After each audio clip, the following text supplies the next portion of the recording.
NATO's top commander warns Russia is a growing global threat. Can Ukraine hold the lines, and will NATO allies step up? Watch this explosive US Senate hearing breakdown. Russia's war in Ukraine, now in its fourth year, has revealed Russia to be a chronic threat, and we see in the future it will be a growing threat, one that is willing to use military force to achieve its geopolitical goals, and is today actively waging a campaign of destabilization across Europe and beyond. Further exacerbating this threat from Russia are the deepening partnerships among our adversaries, Iran, the Communist Chinese Party, the DPRK, and Russia itself, and these are increasingly posing a global risk. But U.S. EUCOM and the NATO alliance have arisen to the challenge. NATO deterrence has held. War has not spilled into NATO territory. With support from a broad international coalition, U.S. European Command led the charge in helping Ukraine. We established Security Assistance Group Ukraine, now commanded by Lieutenant General Curtis Buzzard. And for 38 months of this war, SAGU has delivered critical munitions, arms, and equipment from the U.S. and our allies to the Ukrainians. These efforts have been indispensable in enabling the Ukrainian armed forces, and they have empowered them to mount a courageous defense. And now NATO has taken up this task as well, establishing in record time an organization to take over much of SAGU's mission. The threat of war has also led the NATO alliance to embark upon an historic campaign to fundamentally overhaul and modernize its military capabilities. After years of underinvestment, too many years, our allies are finally optimizing the alliance for high-end war fighting. And within NATO, we now have the plans, the command and control, and increasingly the forces, and we have the focus to meet that mission. And while there's still much to do, our allies are investing at a rate we haven't seen since the end of the Cold War, a 40% increase in spending since February of 2022. And throughout this intense and challenging transformation, the presence of U.S. EUCOM forces has been essential to the alliance's modernization efforts. We've converged U.S. headquarters with NATO command structures. We've increased combined training and exercises, and we've been accelerating European modernization and readiness. Through U.S. leadership, we are laying the groundwork for European leadership, and thus for more years of peace and prosperity for the United States of America. It's a long road ahead, and a sustained vigilance and pressure will be required, but we will get there. This has been to protect vital U.S. interests. Our strengthened allies will increase our strength, and our deep relationships give us the access, the basing, and the intelligence necessary to do this. The first line of defense of our homeland begins in EUCOM, where our naval forces prevent Russian submarines from breaking out into the Atlantic. U.S. ballistic missile defense of Israel starts with EUCOM ships positioned in the Eastern Mediterranean. And it's our job in EUCOM safely to evacuate Americans from the Levant. We are America's force forward in the world. So as the chairman and the ranking member noted, ladies and gentlemen, this is my last annual testimony to you as I'm closing 38 years of service this summer. It's been really the honor of a lifetime to serve with our brilliant service members during these historic times. I continue to be inspired by their commitment to our nation's forward defense.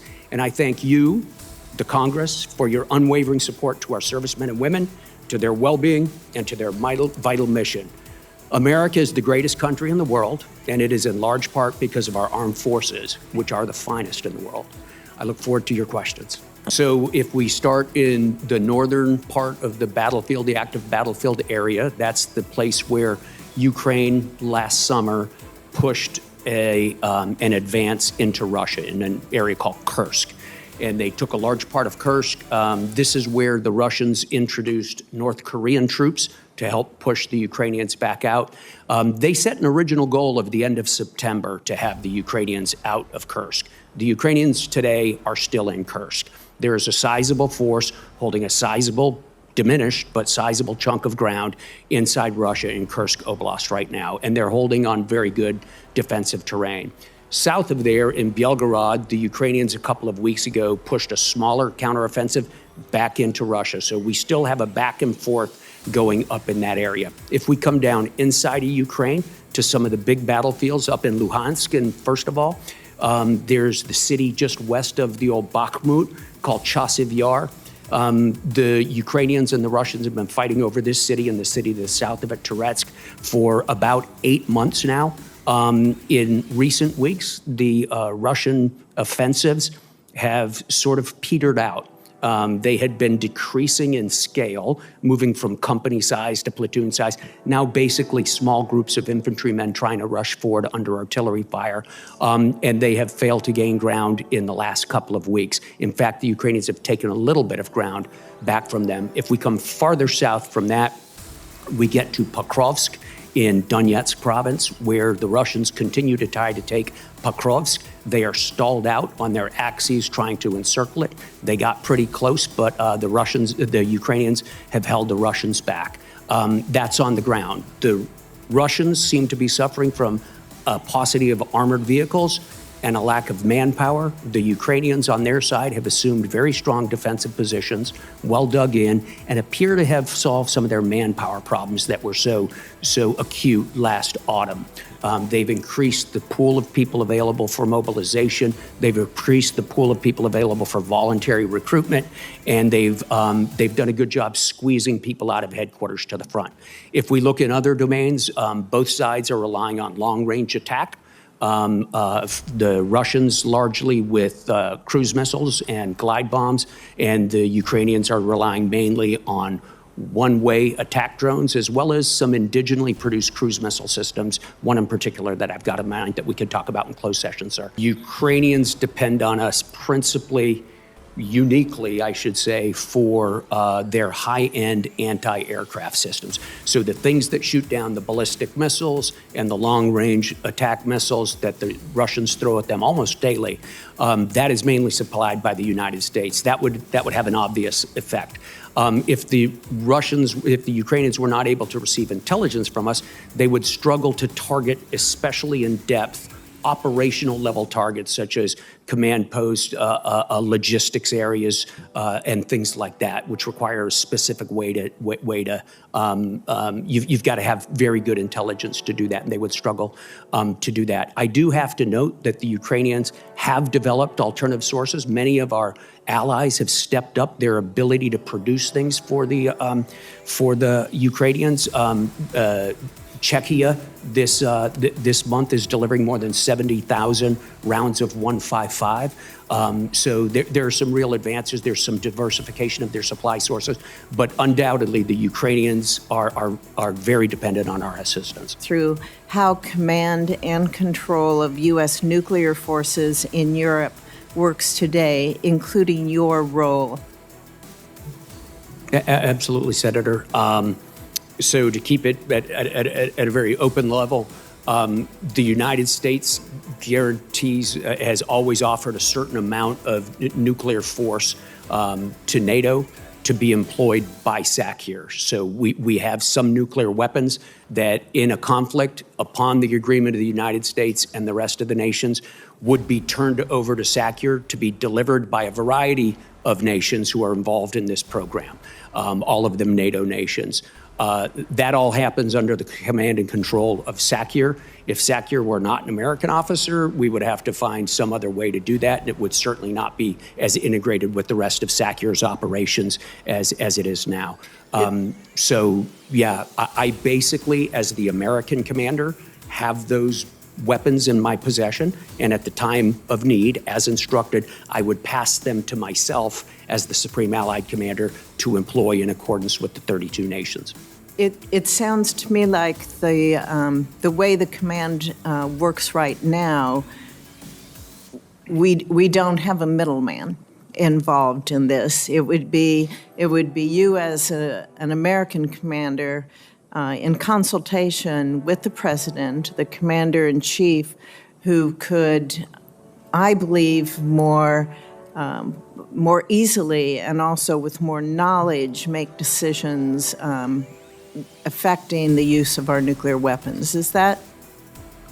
Would you say that's correct assumption yes, on ma'am, my part? That's correct, because I am able to rehearse these procedures, both in the American system. I work very closely with General Cotton, for instance, from U.S. Stratcom. We can rehearse those procedures on a U.S. basis. We rehearse the delivery procedures on a NATO basis. And I and key American elements of my staff at the NATO headquarters, at Supreme Allied Headquarters Europe, we are able to be the link in that chain that makes it seamless. Thank you. The GIUK gap, sir, it's always been a critical maritime choke point, but it has recently grown in its strategic importance to NATO in light of the increase we're seeing with Russian submarine patrols in the Atlantic. What do you see, General, as the largest challenges with respect to the GIUK gap? The biggest challenge is there, ma'am, at an unclassified level, just the quantity of stuff we have, the quantity of equipment and the quantity of forces we have available to monitor the underwater activity there and to counter it. It's important to understand that the U.S. has a unique role here. We have capabilities that our allies do not have. They have capabilities in numbers that we need to augment ours, so we work very closely together, but the U.S. component of those efforts is absolutely fundamental. We've learned an awful lot. First of all, I should point out that early on in the conflict, all of the services and the Joint Force established a variety of cells and organizations deliberately to study the lessons of the conflict. And we've had everything from publications about it to seminars on it at a classified and unclassified level. And we have learned an awful lot. Some of the things that we have gained as a military are, well, they're technical, they're procedural, and they're sort of large-scale operations focused. So technically, for example, we have learned an awful lot about Russian measures and countermeasures and how to counter countermeasures, a lot of technical stuff. We've seen a lot of growth in both the Russian capability and the Ukrainian capability in electromagnetic warfare, electronic warfare, and we have learned from that. We have modified many of our procedures. I think you're familiar with the U.S. Army's Transformation and Contact Initiative. That is really based on lessons learned from Ukraine. As a short example, our use of drones has changed deeply across the Joint Force. Before this conflict in the U.S. Army, for example, we had very few but large drones associated with large units. Now we're proliferating smaller drones to smaller units and having a larger number of drones in lower and lower hands. Fundamental change in the way we're doing business. There are many, many other technical and tactical lessons we've learned. At a meta level, sir, I would say some of the big lessons we've learned are about scale. The scale of this conflict is just awe-inspiring. Thousands of tanks destroyed on both sides. The Russians have lost more than 4,000 tanks, which is the inventory almost of the United States tank corps. So the need for replacement, for depth of magazine, for resilience, all these are lessons that we're learning, and I believe the services are programming it as the years go forward. So we've learned a lot. Before you continue, in February of 22, we would not have dreamed of such a loss from Russia of tanks, would we? We would not have. I did not anticipate the war to go this long, and I did not anticipate Ukraine to be able to destroy so much of Russia's warfighting capability. I hope I didn't break your train of thought, so continue. No, so as we watch the Russians, we see that their level of skill in some technical areas is very high and is evolving during the course of the war, but it's mainly isolated in specific pockets. It does not appear to be generalizable across the force, and overall the quality of their force, especially their ground force, has been decreasing throughout the conflict. On the Ukrainian side, we see sort of the opposite. We see a military that started pretty much from an almost cold start. We had been helping them before the war, but not at the scale we began to after the war, and they've evolved and developed very, very quickly. So we've learned a lot about institutional adaptation from watching both sides. General Cavoli, it appears that the Russians and President Putin are engaged in what they consider a kind of waiting game grinding down in the conflict in Ukraine. Are the Ukrainians destined to lose? No, Senator. Thank you for the question, because I think it's an important one. There's nothing inevitable in war. And the Ukrainians are in very strong defensive positions right now and are improving weekly their ability to generate force and to reinforce those positions. It is hard sitting here right now to envision a major Ukrainian offensive that clears everybody, out of every square inch of Ukraine. But likewise, it's very hard to envision Ukraine collapsing and losing that conflict. I do not think there's an inevitability to a Ukrainian loss. And a follow-up question, and you touched on this in answers to Senator Brown's.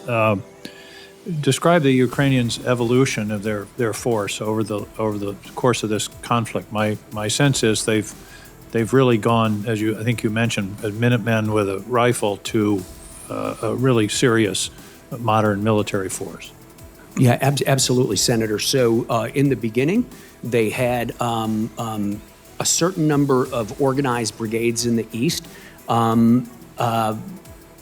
But what really kicked in was sort of volunteers who spontaneously came in, organized under officer leadership. General Syrski north of Kiev was key in stopping that advance toward Hostomel and then back out, pushing the Russians out of Bucha. They evolved from that. They consolidated that into Soviet-style brigades, which they were used to, with Soviet equipment. And then coming through late 22 and 23, we could see that equipment, and especially their artillery ammunition of a Soviet caliber, was gonna be exhausted. And so we had to help them convert to a largely Western-equipped and almost exclusively Western artillery-equipped force, which is pretty complicated. We operate off of a different aiming circle. They've been effective in making that transition. It's amazing to do that under fire, under the pressure of one of the world's largest armies. It's a fantastic feat. Let me change the subject entirely for a minute. Please discuss Russian and Chinese activities in the Arctic and the risks in the Arctic. It strikes me that this is a looming threat area that we should be addressing. And I should mention the reason it's becoming so important is the melting of the Arctic ice, which has something to do with climate change. 70% of the Arctic ice has disappeared in the last 40 years. So talk to me about the strategic importance of the Arctic. Absolutely, Senator. So from the U.S. perspective, the most important thing to understand is the shortest distance from Russian airfields to the United States is over the polar cap. And they are building up those airfields, are they not? They are. They were before the war at a fast pace. It's slowed down a little bit during the war, but they're still opening airfields and repairing existing ones. The other thing that comes out of the Arctic, sir, the Northern Fleet in Murmansk comes up, sails down through the GI-UK gap and breaks out, or tries to break out into the Atlantic, from which they can hold key U.S. targets at risk with sub-launch cruise missiles, among other weapons. So we should be paying particular attention to the Arctic as a new domain, if you will, of potential conflict. And I think we are. The U.S. Northern Command, so General Guillot, has the primary U.S. responsibility for it. But of course, Strategic Command also has activities up there. EUCOM has activities up there because so much of the Arctic is in my AOR. And NATO, of course, almost all of the nations in the Arctic Council are NATO nations. The only one that's not is Russia. So we've recently been sponsoring tabletop exercises to make sure we understand the details of command and control and coordination of operations there. A little bit about the importance of what Poland, Estonia, Latvia, Lithuania are doing, in contrast to, historically at least, maybe Germany's finally going to show up and do their part. But can you talk about the importance of what they're doing along the eastern flank, and then in contrast to what the lack of investment that Germany's made in the past, and the importance of what these countries on the eastern flank are doing? Sure, Senator. It's a great opportunity to talk about some of our allies, some of our newer allies, right? These are not plank owners. These are post-Warsaw Pact allies of the United States. Poland's at 4.7% of GDP, right? As a benchmark, we are at about 3.4%. So this is a country that has had very rapid economic growth sustained over the last 15 years and is committing it to correct an imbalance in their defensive capability. They're buying vast quantities of U.S. equipment, by the way, but more important, they're integrating it with the alliance and they're making it available to the alliance for collective defense, which is fantastic. They are rapidly becoming the bulwark of our ground defenses on the eastern flank, and their officer corps is stepping up to the task as well. If we come up through Lithuania, Latvia, and Estonia, every single one of those countries has come above 2%. Estonia is headed over 3%. Two of the three countries have reintroduced at least limited conscription. They are building defensive fortifications, and they have extremely well integrated national defense plans with our NATO defense plans. Very, very active. I spend quite a bit of time there working with them on their plans. Finland, of course, Finland never looked away from its national defense requirements throughout years and years and years since the Winter War of 1939, and they have happily and seamlessly and quickly integrated their defense plans into our NATO defense plans. And in fact, they're contributing a 3-star land component command to handle the potential ground fight in the high north for us. So very grateful to those countries. You want to talk about Germany? Germany has performed as an ally for many decades, sir. During the Cold War, we know how strong they were. They, like many other nations in the alliance, took a holiday from readiness and force sizing, and they're trying to correct that. It's a complicated situation politically, but I believe that Herr Merz, Friedrich Merz, has been able to negotiate as part of a future coalition. He'll be the future chancellor. He's been able to negotiate at long last an agreement to be able to use deficit spending to be able to finance more rapid growth, and we look forward to having that happen. They have very solid plans for expansion and for modernization. We just need to see it get going. If you were placing troops in around the NATO alliance, American troops without any past, where would you move troops? If you didn't have to worry about existing physical structures, things like that?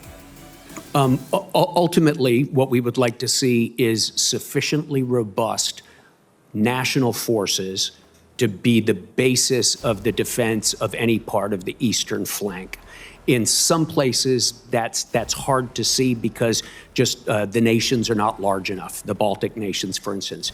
The second thing we'd like to see in those places is a reinforcement by a multinational alliance force. We have that in the 3 Baltic countries. We would like to use U.S. forces to be able to deploy rapidly from on the continent responsively to the point of need. One of the differences between the Cold War and now is we were very sure where the battlefield would be during the Cold War. Now we have, 2,300 kilometers of expanse. The U.S. forces bring capabilities that nobody else has and can move the fastest. So I need them in locations where they can be trained, ready, and where they have the infrastructure and the political agreements, the international agreements, to be able to deploy quickly from. All right. Thank you. Thank both of you for your service. Thank you, sir. Is Ukraine from this time last year winning this war against Russia? They're in a much better position not to lose it, Senator Cavoli. They have shored up their defenses. They've assumed very strong defenses, and they've improved their force generation capability. So they're in a much better position than they were. Depending on what the objective is, of course, which has always been the question in this chamber as well as others, it would be hard for them to accomplish some things, but they're doing a good job of what they're trying to do now, which is hold their line. But they're trying to win, right? They're trying to win. They want to start by making sure Russia doesn't win. Yeah. Status of the F-16s that we've sent? I know it's not classified because Russia obviously knows what's happened to them. No, there are a number of F-16s in there. There are a number of pilots in there. There are more F-16s prepared to be deployed in there. There are more pilots in the training pipeline, sir. I can give you the numbers in closed session. They are active. The planes are active, and they fly every day. They've defeated a large number of cruise missile threats, and they've delivered an awful lot of offensive attacks as well, specifically bombing attacks in the east. None of the F-16s has been from the U.S., though. They've mainly been from northern European countries, Netherlands, Denmark. Status for Patriot systems that we've had there for several years? Yep, they are up and running, sir. I can tell you exactly in closed session, but that has been, in my mind, a success story. Frankly, I was just a little bit dubious in the beginning. It's a complicated system. We train guys for a long, long time to be able to operate it. The Ukrainians put their best people against it and took to it like a fish to water. And in fact, we learned from some of their employment techniques right now. How effective have the long-range missiles that we've allowed Ukrainians to shoot into Russia, how effective has that been? Very. In all areas? Yeah, they've been extremely effective, sir. I could go into this in private session, but the United States makes some very good weaponry, and it's the ones we've donated have been very, very effective. In closed session, I'd be happy to talk to you about a few of the things they've done with it. So, where do you think what's the status of Kursk as we speak today? After they've gone in, and obviously there's been a lot of battles, a lot of people killed, a lot of prisoners taken. Where does that stand? There is a Ukrainian force that is holding on inside Kursk Oblast, inside Russia. They've got quite a bit of terrain. I'd give it to you in closed session, sir, and how many troops, but they've got a sizable force there, and they maintain a well-defended piece of terrain there. They've also augmented it with some terrain they recently captured just a few kilometers in Belgorod, just south of there. So they gave up some, now they're taking it back? Is that what you're saying? That's correct. They've taken a little back farther south. Thank you. Thank you for your service. Cavoli, the Russians are nowhere near capable of making a big push right now, are they? That is my assessment, Chairman. Okay, and what nationality are the pilots of those F-16s? They're Ukrainian. Okay, and where were they trained? They were trained in a variety of places, some in Romania, some in the Netherlands, some in Arizona. Thank you very much. I think we have Senator Slotkin now. Thank you, Chairman. Generals, thank you for being here and for your really significant service to the country. We appreciate you. I'm sure you're not crying any tears that this may be your last hearing in front of this committee, but we're happy to have you. And General Cavoli, I can't think of a general more associated with Americans' response to the invasion of Ukraine than you, given the role as SACEUR that you've been playing for these last number of years. Just to establish a baseline, you said at the Aspen Security Forum that supporting Ukraine is vital for American security. Can you confirm that you still believe that that is correct? I do believe that, yes, ma'am. And you also said that Russia was, no matter what, no matter how this war concludes, was still going to be a big problem. Do you believe that after Russia invaded Georgia, then Crimea, then eastern Ukraine, that if some sort of deal was reached with Vladimir Putin, especially one that advantaged him, that he'd be done with invading neighboring countries, that he would be done with adventurism in Europe? I do not, ma'am. My professional assessment, based on years of study, is that this is part of a broader pattern in Russian history and certainly in current Russian activity.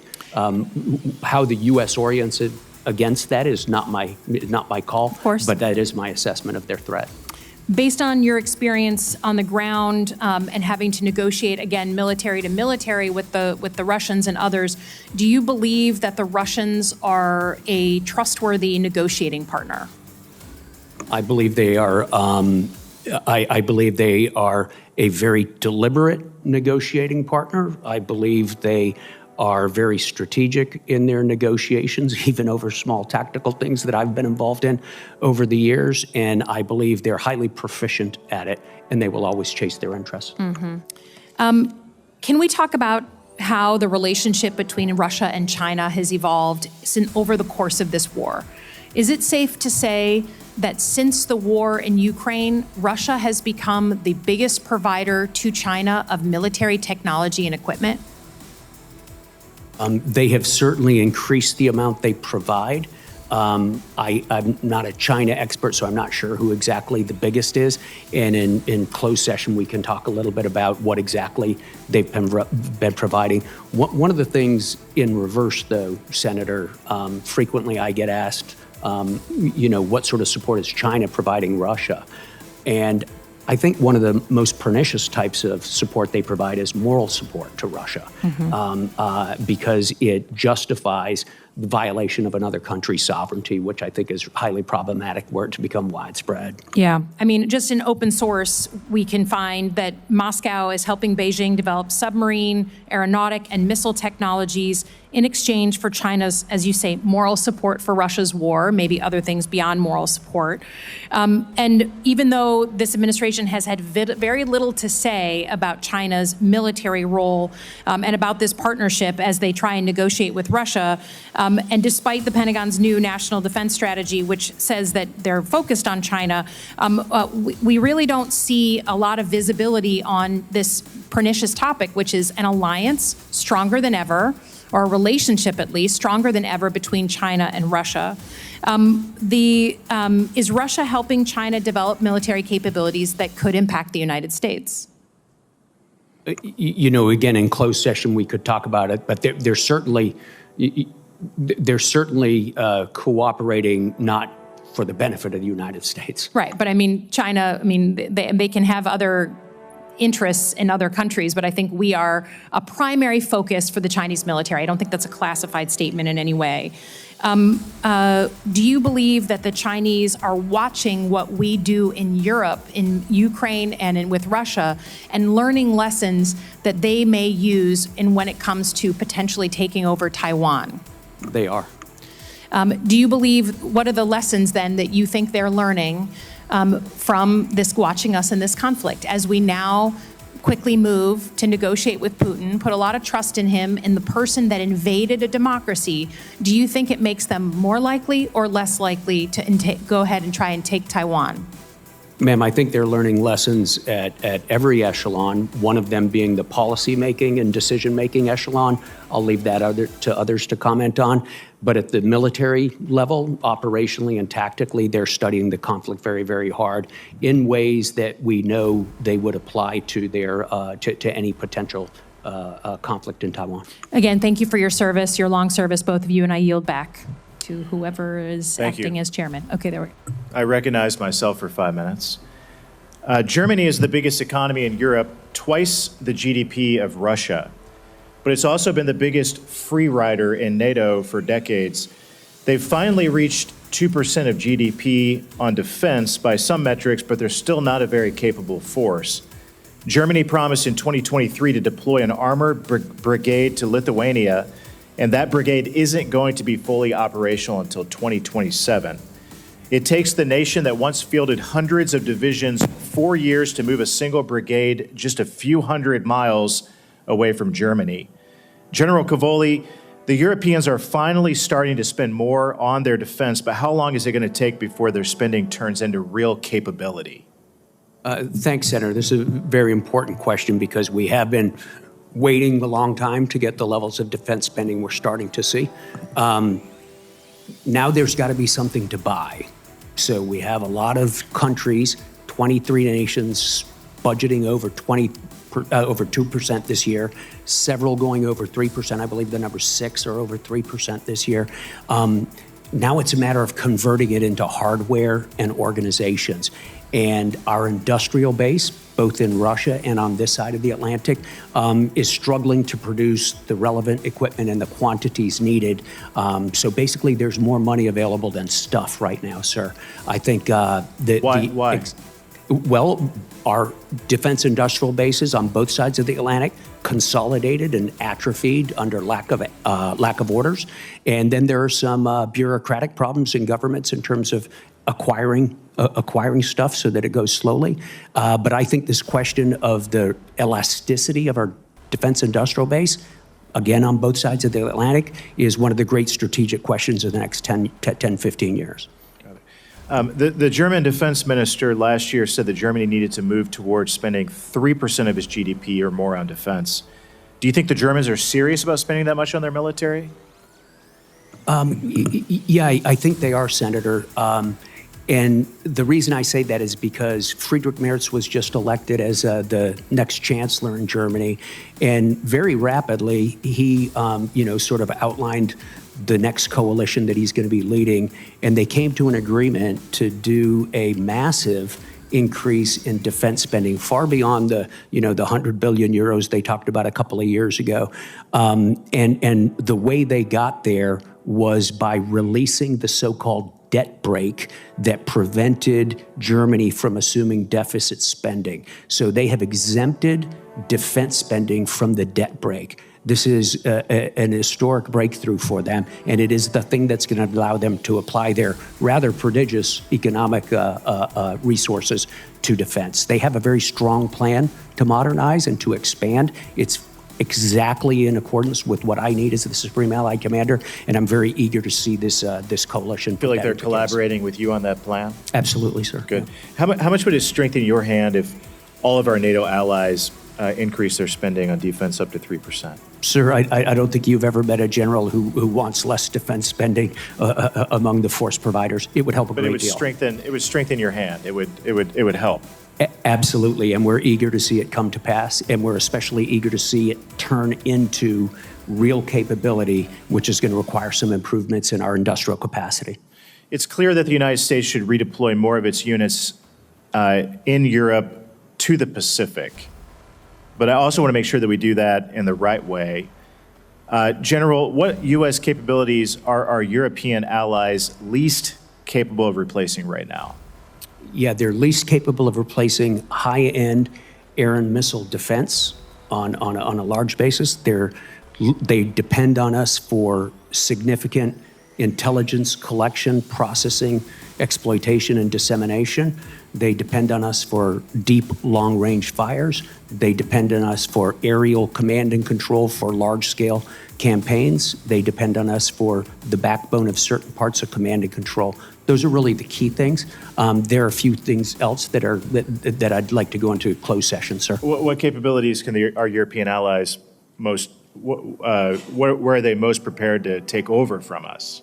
Well, right now they do a variety of things without us, right? So today I believe it's 17 or 20 European ships, NATO ships turned over to my command as SACEUR.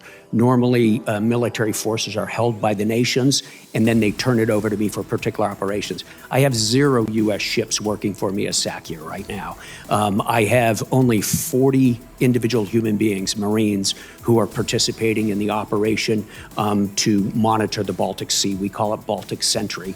Everything is being done by our European allies in those cases. So they have a variety of things they can do for us in any one of those areas. One of the most important things they do provide is intelligence. While we have exquisite capability to collect, they have very deep understanding of their regions, and they have some capabilities that we struggle to match in that regard. And those intel sharing relationships, sir, are based on a broader relationship that we cultivate very carefully. Thank you. American priorities in Europe, what they should be. Let's stop confusing symbolism with strategy. And while we're at it, maybe let's stop waving foreign flags in the House floor when Americans can barely afford groceries. Some of my colleagues seem to think that defending Ukraine matters more than defending our own border. I disagree, and so do the American people. It's time to have a serious realignment. Let Europe grow up and carry its own weight. America's job is not to babysit the world. It's to protect our people and our interests. Full stop. General Cavoli, I had a bunch of questions for you, but I had to say what I had to say. So I guess since I'm the chairman, I'll ask one question right now. Greenland. Greenland. Can you just talk about the strategic importance and why that matters to the United States of America? Sure, I'll talk about it from my perspective Yeah, not from a policy perspective, from a military perspective. But from a military perspective, Senator, I'll limit my comments to my field of expertise, which is the European theater, right? EUCOM AOR and the SACEUR AOR. The key there is it forms the western border of the Greenland-Iceland-UK gap, which is that body of water through which Russian submarines from the Northern Fleet in Murmansk come up and then down through that gap. And once they get past that gap, they break out into the Atlantic. It becomes very tough to track them. It's a vast expanse. There are some acoustic things about the underwater geography that make it pretty tough. From those positions that they can achieve, they can hold the U.S. homeland at risk, several important targets with land attack cruise missiles. Greenland is the western boundary of that gap. So my access to it, the airspace and water space bounding Greenland is absolutely critical. Russia's ability to recoup its material and personnel losses in Ukraine, will it succeed in rebuilding after its losses, and what kind of threat does that represent to American security interests? Sure, Senator, thank you. So if we divide Russia's rebuilding capability into two big blocks, personnel and equipment, I believe the personnel they'll be able to build as quickly as they want to. They continue to maintain a conscription. You saw that just last week, the Russian government announced its annual conscription drive. It increased by 10,000 over last year, 160,000 this year. With those numbers, they will be able to constitute the force size that they choose fairly quickly. Be a little tougher, take them a little bit more time to organize it into the sort of organizations that they have said they want to build after the war. They want to have an army of about 1.5 million they've announced. They want to put a lot of it on the border of NATO and northeastern Europe. It'll take them a little bit of time to do that, but we're talking a couple of years. Equipment, that depends on how much more they lose inside Ukraine, sir. They've lost a vast amount of equipment inside Ukraine. They started the war with someplace near 13,000 tanks on active and in storage, and they're starting to approach near the end of that, near the end of the useful tanks in storage. So depending on how much more they lose, that will really determine how quickly they can regenerate. They have expanded their capability to produce some things, artillery shells, cruise missiles, tremendously. And they're producing some things such as one-way attack drones in prodigious numbers that they weren't even producing at all before the war. And I would characterize that capability as offensive. In other words, they're not defending against a possible invasion from Ukraine. They are preparing for continuing offensive actions against Ukraine and possibly NATO allies if they are successful in Ukraine. And I would add to that, Senator, that this is not just in the ground domain. They have long-range aviation that practices daily, moving out and doing strikes across North America. They have their strategic ballistic missile fleet, their road mobiles that are constantly out there, and they have their submarine fleet that's constantly out there. So it's not just in those domains. And then there is, of course, the cyber domain, in which they're very active. We can talk about in closed session, sir.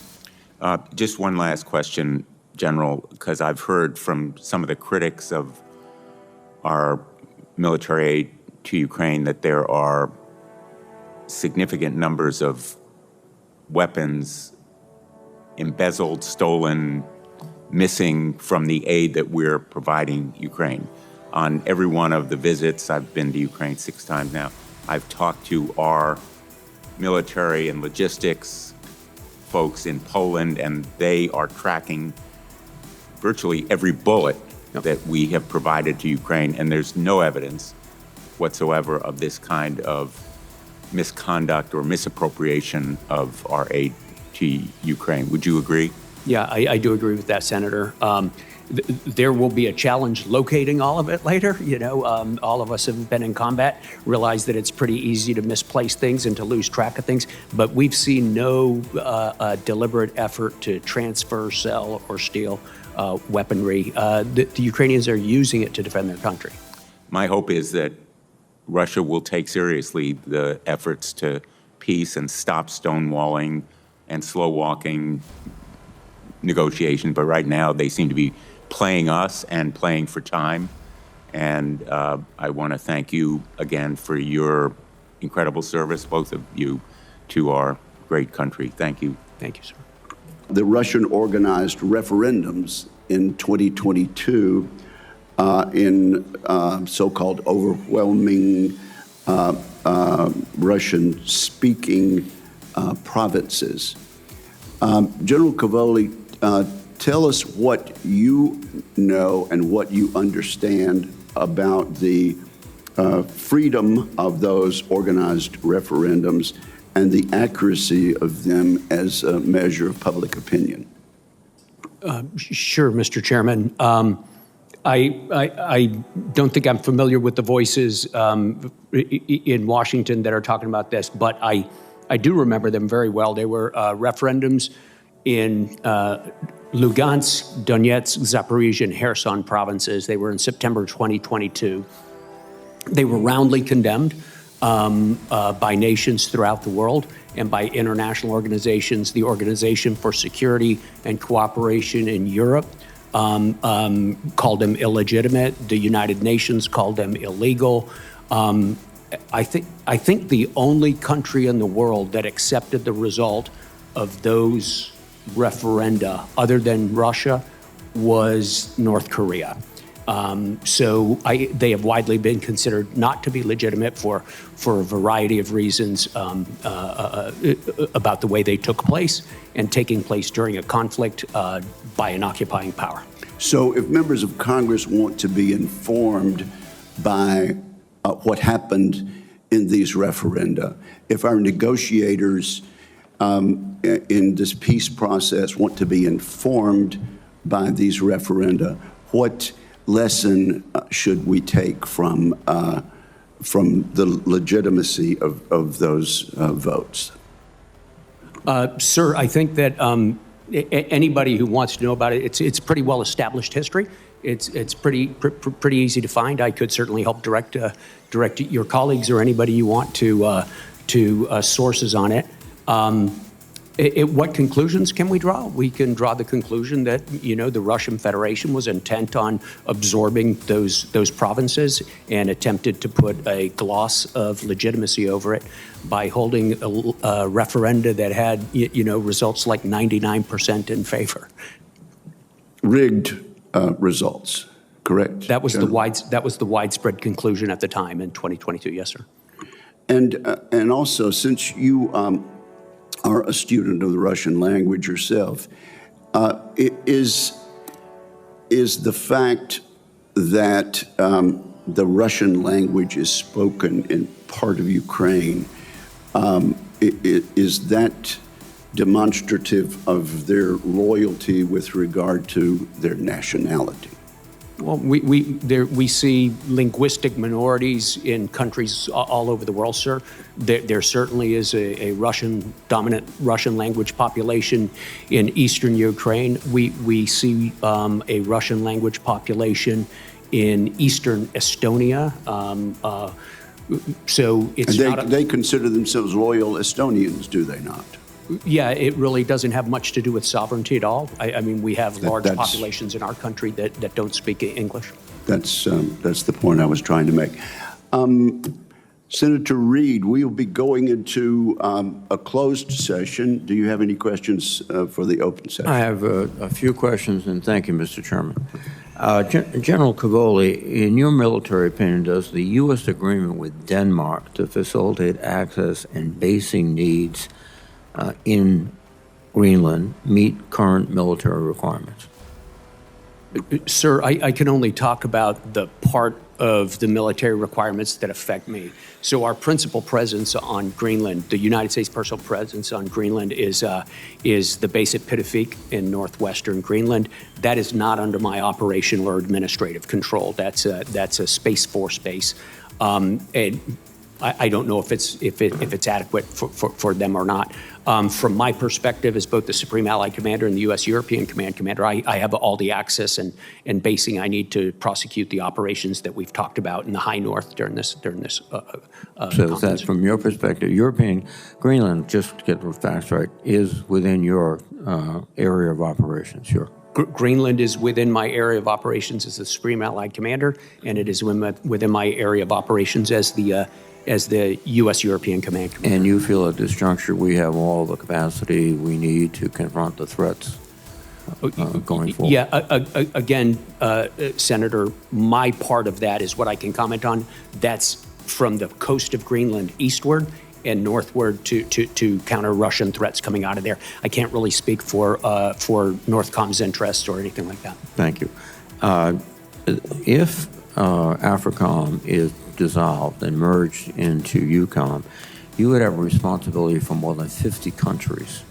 Do you have the capacity, the expertise, the infrastructure to I would have the responsibility for 50 more countries. Yes, exactly right.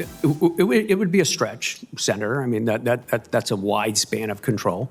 I think that the organization, if it were aggregated, would possess the expertise and the capacity, because when AFRICOM was created in 2007, it was mainly created by cleaving it out of the EUCOM headquarters and establishing it separate, actually in some cases in the exact same buildings. So my assumption would be that a lot of that capacity would have to come back to EUCOM in order to be able adequately to handle the threats and the problems that General Langley's talked about today. It would have to be studied very, very closely, of course.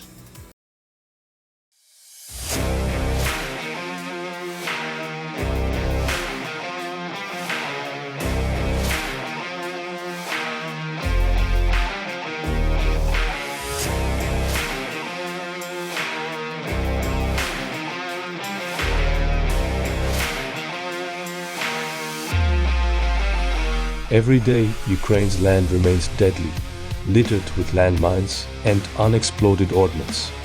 Innocent civilians, farmers, and rescue workers face unimaginable risks. The war will one day end, but the danger will persist for decades. That's why we need your help. Meet a remotely controlled demining machine called ZMI, made in Ukraine. Designed for speed, precision and safety, it is capable of clearing hazardous areas efficiently while keeping human lives out of harm's way. It is affordable and effective, costs up to 80 times less than foreign demining machines, clears up to 1.8 hectares per day, operates in sand, mud, trenches and rocky terrain, certified under NATO standards. This is what makes this demining machine truly remarkable. It can withstand the detonation of an anti-tank mine and keep going. In comparison, traditional demining vehicles suffer catastrophic damage from such blasts. The machine is not only durable but also has low-cost maintenance. It survives anti-tank mine detonations, and repair costs are as low as $700 compared to over $50,000 for traditional demining vehicles. Join International Action Alliance in this mission. Your donation can help fund this demining machine and other vital land rehabilitation initiatives. Together, we can clear the land, save lives, and rebuild Ukraine's future.